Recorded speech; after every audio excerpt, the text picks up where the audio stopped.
जी, आपका नाम? मेरा नाम नईम अहमद गनाई है। नहीं साहब, आप क्या करते हैं? हम यहाँ गुलमर्ग में स्लेज चलाते हैं, स्लेज का सर्विस देते हैं। तो इस साल जो हमने देखा कि जो सीज़न है अच्छा नहीं रहा कश्मीरियों के लिए। पहले तो पहलगाम अटैक हुआ, उस वजह से फिर टूरिस्ट नहीं आए, फिर उसके बाद और रीजन हुए, फिर दिल्ली ब्लास्ट हुआ। तो अभी क्या सिचुएशन है? बहुत बहुत फर्क पड़ गया, जैसे कि हालात खराब हो गए यहाँ कश्मीर में। बहुत फर्क पड़ गया क्योंकि हम लोग कमाते हैं इन टूरिस्ट के जरिए। जब ये लोग आते हैं यहाँ तब हम लोग कमाते हैं। हमारा परिवार चलता है टूरिस्ट के आने से यहाँ पे। तो कैसा रहा पूरा साल आपके लिए? मुश्किल, इस साल तो मुश्किल ही रहा। तो कमाई कुछ कमाई हुई तो उतनी भी नहीं हुई, जितनी होनी चाहिए उतनी नहीं हुई। अब तो ये थोड़ा बर्फ शरफ गिर गया है, अब तो लोग आ रहे हैं। हम तो बहुत खुश है, यहाँ लोग आना चाहिए क्योंकि यहाँ तो लाखों परिवार जुड़े हैं टूरिस्ट के ऊपर। आपको लगता है कि ये जो बर्फ पड़ी इससे टूरिस्ट और ज्यादा आ सकते हैं? टूरिस्ट आ भी सकते और आना भी चाहिए क्योंकि टूरिस्ट के आने से ही यहाँ, ऐसे तो ये बर्फ कौन देखेगा, खाली ये पेड़ बर्फ नहीं देखेंगे। जब दुनिया भर के लोग, पूरा इंडिया के लोग यहाँ पर आएंगे तब हम लोग भी यहाँ किसी से कुछ कोई सर्विस देंगे, तब हम लोग कमाएंगे कुछ। क्या मैसेज देना? बस मैसेज यही है कि आप लोग आ जाओ, हम लोग आपके लिए बैठे हैं यहाँ पे, आपको सर्विस देने के लिए। आप लोग आ जाओ, हम लोग खुश है आपके आने में यहाँ। हम लोग अभी 2012 से ऑपरेट कर रहे हैं यहाँ पे गुलमर्ग में।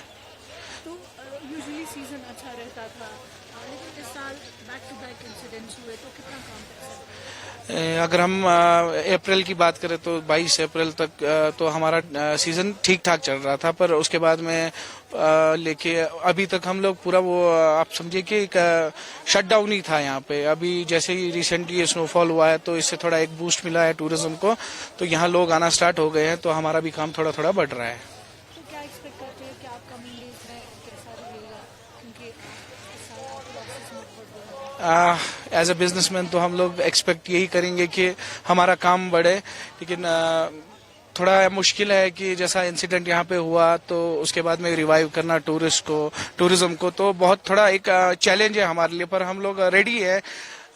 2012 से तो हम यही काम कर रहे हैं यहाँ पे। हम लोग टूरिस्ट को एंटरटेन कर रहे हैं। हमारे पास जो एडवेंचर स्पोर्ट्स का ये एक सोर्स है, तो इसको हम प्रमोट कर रहे हैं। तो इस अभी धीरे धीरे टूरिज्म और बढ़ने लगा है, तो हम एक्सपेक्ट कर रहे हैं कि आने वाले टाइम में और बढ़ेगा।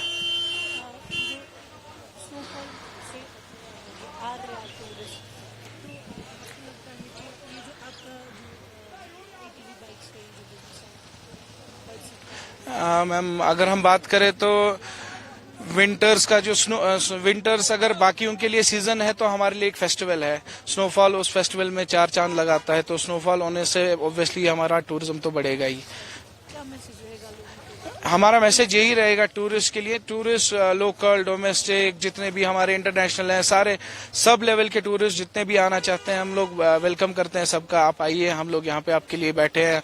हमारे पास में सोर्सेज है, एडवेंचर स्पोर्ट्स है, विंटर वंडरलैंड है हमारे पास गुलमर्ग, स्कीइंग, स्नोबोर्डिंग, जो भी हमारे पास यहाँ पे है हम लोग आपको प्रोवाइड करने के लिए रेडी है। आप आइए, वेलकम करते हैं हम सबको। जो वो दौर था इस साल का, जो टूरिस्ट नहीं आया, कितना डिफिकल्ट था? हार्श तो था हम सब के लिए, क्योंकि हम लोग सेल्फ एम्प्लॉयड हैं सारे। जब तक हम खुद काम नहीं करेंगे तो हमारी फैमिलीज नहीं चलेंगी, तो जिसकी वजह से ये हमारे लिए एक सेटबैक था कि हम लोग लास्ट 7-8 मंथ से हम लोग काम नहीं कर पा रहे थे। तो हमारे लिए तो एक हार्श टाइम ही था।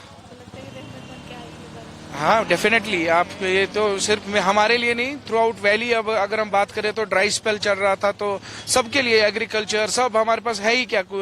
कश्मीर में हम बात करें तो एक तो टूरिज्म की इंडस्ट्री है सबसे बड़ी, उसके बाद में हमारे पास एग्रीकल्चर है, तो दोनों तो इसी रहमत के लिए हम वेट कर रहे थे, तरस रहे थे। तो थैंक्स टू ऑलमाइटी अल्लाह कि अभी फिर से हो गया, हमारा ड्राई स्पेल एंड हो गया। जी हाँ, बर्फ की वजह से तो हमारी उम्मीदें हैं। इंशाल्लाह बर्फ से तो यहाँ पे टूरिस्ट आते हैं क्योंकि ये विंटर डेस्टिनेशन है गुलमर्ग, और इस डेस्टिनेशन में सबसे ज्यादा स्की लवर्स होते हैं जो विंटर्स में यहाँ पे आते हैं। और उसके बगैर भी जो बाकी हमारे डोमेस्टिक टूरिस्ट हैं या फॉरेन टूरिस्ट है वो इस जगह पे विजिट करने के लिए आते हैं। बट जो पहलगाम का अटैक हो उससे सब लोग हम इफेक्ट हुए, चाहे होटलियर्स हो या बाकी जो रेस्टोरेंट या कैफेज वगैरह सब इफेक्ट हुए।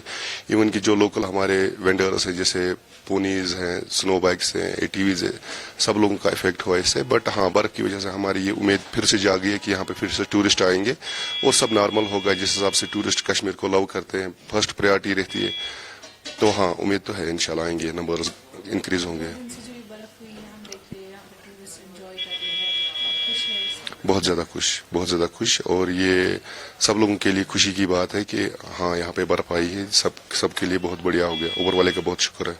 तो ये जो सीज़न रहा एक बहुत ही स्लो सीज़न रहा, ऑलमोस्ट नेग्लिजिबल ही टूरिस्ट, कितना डिफिकल्ट था आपके लिए सर्वाइव करना? जी, सर्वाइव तो बहुत था, समझ सर्वाइविंग लेवल तो बहुत ज़्यादा थी। और एज पर क्योंकि हमारा यहाँ पे जो कश्मीर का सब सीन जो है वो टूरिस्ट के ऊपर डिपेंड है मोस्टली। और हम जितने भी यहाँ पे लोकल्स हैं, चाहे वो बड़े बिजनेसमैन हो या छोटे हो, इफेक्ट तो सब होते हैं और हमारी इकोनॉमी पे इसका सबसे बड़ा असर पड़ता है। बट हाँ, विंटर एक सबसे बड़ी होप हमारे लिए रहती है, बर्फ हमारे लिए होप रहती है कि बर्फ आएगी, फिर से टूरिज्म रिस्टार्ट होगा और इंशाल्लाह वो हो रहा है, दिखने में लग रहा है कि नहीं टूरिस्ट आ रहे हैं।